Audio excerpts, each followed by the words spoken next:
Bienvenidas y bienvenidos a esta exploración.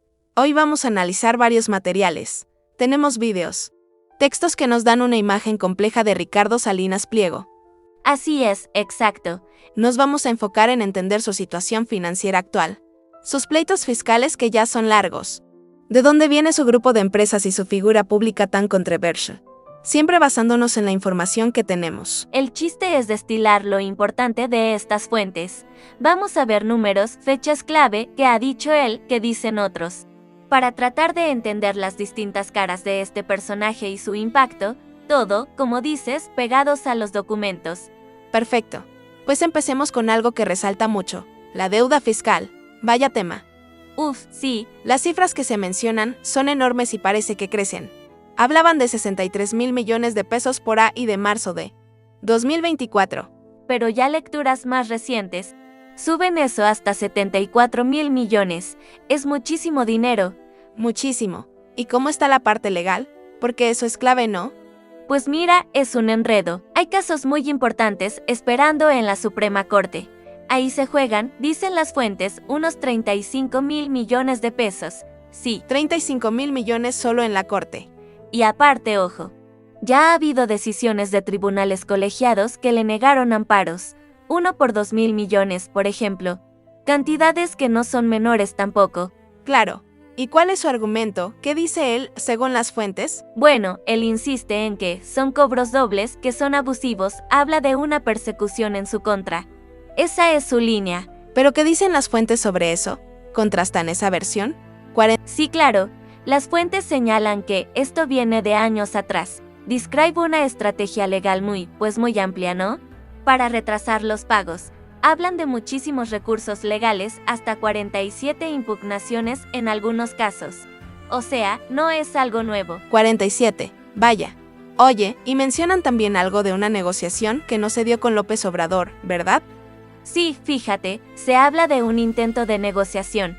Según la versión que viene de Presidencia, le ofrecieron una quita, un descuento de 8,000 millones sobre una deuda que en ese momento era de 26,000 millones. O sea, un descuento importante. Bastante, pero, según esa misma fuente, Salinas Pliego no aceptó. Híjole, ¿y se sabe por qué no aceptó? Digo, más allá de que él considere que no debe. Las fuentes no entran en el detalle de sus razones para rechazar esa oferta específica. Lo que sí hacen es conectar directamente toda esta bronca fiscal con su fortuna personal. Claro, tiene que impactar. ¿Qué dicen los números ahí? Pues ahí es donde se pone interesante. Forbes, por ejemplo, que sigue estas cosas, reporta una caída muy fuerte. Calculaban su fortuna en unos 13.4 mil millones de dólares en 2024. Que ya es bastante.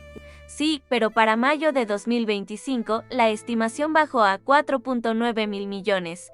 ¡Wow! Casi 2/3 menos. Algo así, una caída drástica. ¿Y si a eso le restamos la deuda fiscal de la que hablábamos? Esos 74,000 millones de pesos, que son como 4,000 millones de dólares más o menos. Sí, al tipo de cambio que mencionan las fuentes, anda por ahí, cerca de los 4,000 millones de dólares. Entonces, haciendo la resta, su patrimonio neto quedaría por debajo de los 1,000 millones de dólares. O sea, podría dejar de ser billonario, como dicen. Exacto, según esos cálculos basados en las fuentes, sí.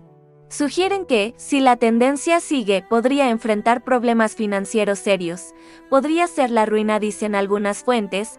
¡Qué fuerte! ¿Y qué más influye en esta presión? ¿Solo los impuestos? No solo eso. También mencionan la caída de las acciones de Grupo Electra y otros líos legales. Hay una demanda fuerte contra TV Azteca en Estados Unidos, por ejemplo. O sea, son varios frentes abiertos. Definitivamente, y para entender cómo se llegó aquí, las fuentes se van un poco a los orígenes. A ver, cuéntanos, ¿cómo empezó todo este imperio, según lo que leímos? Bueno, él hereda negocios familiares, no. Salinas y Rocha, Electra, esas ya existían. Ajá, pero el momento clave, el que todos subrayan, es la compra de Imevisión en 1993, lo que hoy TV Azteca. Durante el gobierno de Carlos Salinas de Gortari. Exactamente, y aquí viene un dato que repiten mucho las fuentes. Parte del dinero para esa compra, unos 29 millones de dólares, vino de un préstamo de Raúl Salinas de Gortari. Órale, Y el hermano del presidente, y las fuentes insisten, ese préstamo nunca se pagó. vaya, eso sí que es una conexión directa con el poder de aquel entonces. Muy directa, y sobre el modelo de negocio de Electra y Banco Azteca también hay cosas interesantes. Sí, eso es muy conocido, ¿no? Los pagos chiquitos. Exacto, se describe ese enfoque a sectores populares, créditos fáciles de obtener, pero con intereses altos. Los análisis que revisamos dicen que, al final, con esos pagos chiquitos, la gente puede terminar pagando hasta el doble del precio original. Híjole. También se habla de cómo expandió sus negocios con concesiones del Estado en telecomunicaciones, banca, energía, y hasta citan una frase atribuida a su papá, Sí. ¿Qué dijo? que Electra se había creado para no pagar impuestos. Así, textual. Fuerte declaración. Bueno, y todo esto nos trae a su figura pública hoy, que es muy visible, ¿no? Y muy polémica. Uf, sí. Más fuentes coinciden en describirlo como muy confrontador. Especialmente en redes sociales, en X, lo que era Twitter, Sí. Es muy activo ahí. mucho, y usa un lenguaje, pues, de insultos, de ataques directos. Varios análisis señalan un patrón de ataques misóginos, mencionan casos contra periodistas, políticas e intelectuales. Sabina Beman, Denise Recesitla y Hernández, Vanessa Romero, son nombres que aparecen en los documentos. Qué delicado. Incluso se menciona que la presidenta Sheinbaum condenó esa violencia verbal, ¿cierto?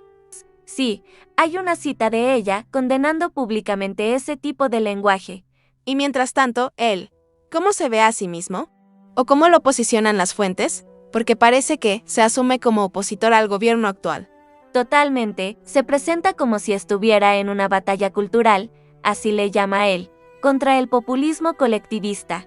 Suena a discurso político. Sí, y fíjate que algunas fuentes lo comparan o dicen que él mismo se compara con figuras como Javier Milei en Argentina. La interpretación es que busca llenar un hueco en la oposición mexicana. Usando calificativos como gobernícolas, ¿no? También lo mencionan. Exacto, ese es uno de sus términos para referirse a funcionarios.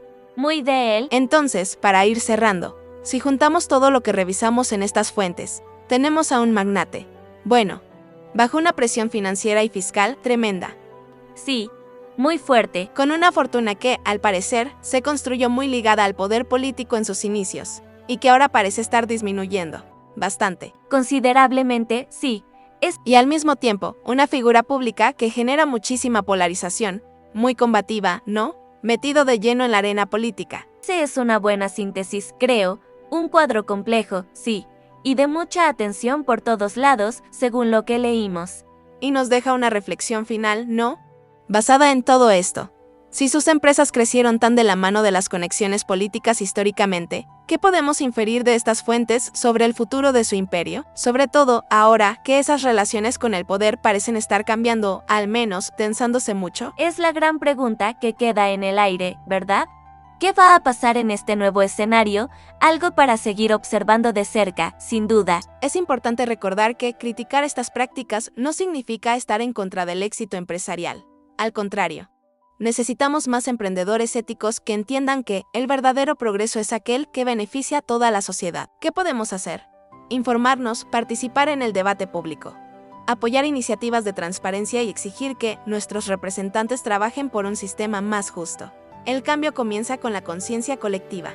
Cada vez que elegimos dónde comprar, qué empresas apoyar y qué valores defender, estamos construyendo el tipo de sociedad que queremos. Si este análisis te pareció interesante, no olvides darle like al video y suscribirte al canal.